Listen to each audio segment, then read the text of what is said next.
నాన్న, నేను చేసిన ప్రమాణాన్ని నిలబెట్టుకుంటాను నాన్న. మీరు ప్రాణాలతో ఉంటేనే కదా మా అందరికీ బలం. అమ్మా, నేనేలా అమ్మా? మీరు ఇంకేం మాట్లాడకండి నాన్న.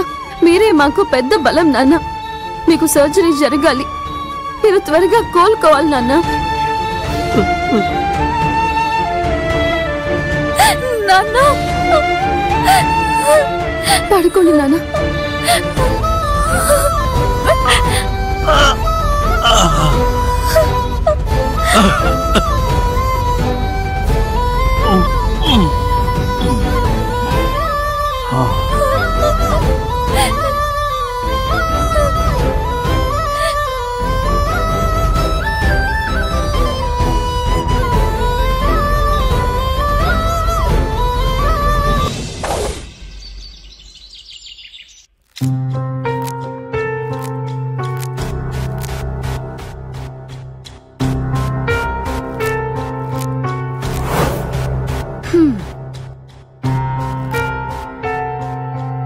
ఎక్కడదండి ఈ డబ్బు?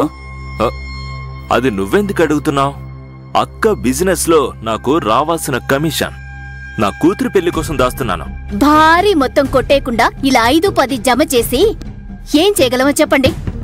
మీకంటే నేనే బెటర్ అండి. ఎలా మేడం? మనమాడుతున్న డ్రామా సూపర్ గా వర్కౌట్ అవుతోందండి. అభికి శృతికి మధ్యలో ఏదో ఉంది అని మీ అక్క నమ్మడం మొదలు పెట్టిందండి. అవును, నేను గమనిస్తూనే ఉన్నా. ఆ రోజు అభి శృతిని బైక్ లో కాలేజీకి తీసుకెళ్లడం చెప్పగానే అక్కకి కోపం తన్నుకొచ్చి మనల్ని చెడమడ తిడుతుందనుకున్నా. కానీ ఏదో ఆలోచించి మాట్లాడకుండా ఉండిపోయింది. ఆశ్చర్యంగా ఉంది.